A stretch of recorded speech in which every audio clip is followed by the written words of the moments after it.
நண்பர்களே வணக்கம். ராமநாதபுரம் மாவட்டம் பெரிய கம்மாய் நீர்ப்பாசனத்தை தொல்லூர் கிராமத்தில் வந்து 2வது முறை விவசாயம் செஞ்சுருக்கிறோம். இது நல்லா ஓரளவுக்கு பயிர் நல்லா வந்திருக்கு. ஆனாலும் மனசு ரொம்ப ஒரு சங்கடமாக இருக்குது. காரணம் என்னென்னா, பயிர்கள் பூரா பாருங்கள் பச்சையிலே சாஞ்சிருச்சு. அப்படி இருக்கையில் இன்னொரு 10 நாள் ஆகணும் அறுக்கிறதுக்கு, 10-15 நாள் ஆயிரும். அப்படி இருக்கையில் இன்னும் பயிர்கள் பூரா சாஞ்சிரும், அறுக்கிறதுக்கு சிரமம், நெற்களை பூரா கொட்ட ஆரம்பிச்சிடும்.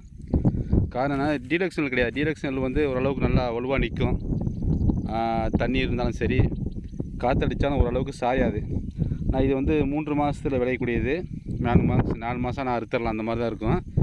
பாருங்கள், ஃபுல்லாக வயல் பூரா பாருங்கள் சாஞ்சிருக்கு. இதில் அறுக்கையில் பாதி கீழே கொட்டும், பாதி ஈரமாக தான் முளைச்சிரும். அப்படிங்கிற சூழ்நிலை தான். இறைவன் எப்படி நாடிருக்கான்னு தெரில. முதல் வருமா இல்லை லாபம் வருமானு தெரியல, அடுத்தா தான் தெரியும். இந்த நெல் விலையும் குறைவாக தான் போகும். அது இல்லாமல் இடங்கள் வந்து நிறைய காலி இடங்கள் இருக்குது வயலில். காரணம் என்னென்னா, இந்த முறை வந்து அதிகமான வெயில். அப்படிங்கிற வேலைக்கு ஆட்கள் வரல.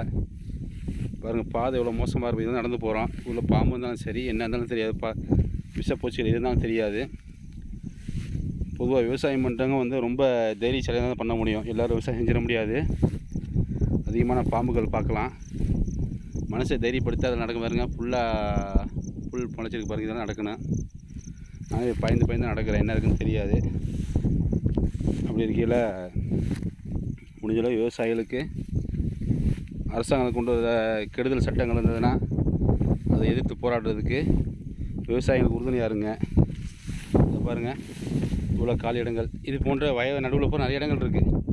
ஆட்கள் கிடைக்கல. காரணம் என்னென்னா, வெயில், அதிகமான வெயில். தண்ணி இருந்தால் ரொம்ப சூடாக இருந்தது, கொதி தண்ணி மாதிரி. அப்படி இருக்கையில் ஆட்கள் கிடைக்காம ரொம்ப சிரமப்பட்டோம். அதில் இந்த இடத்துல பயிர் நட முடியல. பாருங்கள், எவ்வளோ மோசமாக இருக்குது பாருங்கள். வயல் ரொம்ப ஈரமாக இருக்குது. இன்னும் குறைஞ்சது 10-15 நாள் காஞ்சா தான் வண்டி உள்ளே வர முடியுமான்னு தெரியல. அவ்வளோ ஈரம் இருக்குது வயலில்.